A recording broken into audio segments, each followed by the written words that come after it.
त्रिदलं त्रिगुणाकारं त्रिनेत्रं च त्रियायुधं त्रिजन्म पापसंहारम् एकबिल्वं शिवार्पणम् त्रिशाखैः बिल्वपत्रैश्च अच्छिद्रैः कोमलैः शुभैः तव पूजां करिष्यामि एकबिल्वं शिवार्पणम्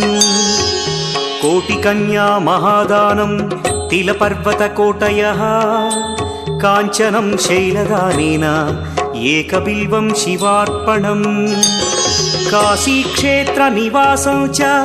कालभैरवदर्शनौ प्रयागे माधवं दृष्ट्वा एकबिल्वं शिवार्पणम् इन्दुवारे व्रतं स्थित्वा निराहारो महेश्वर नक्तं हौष्यामि देवेश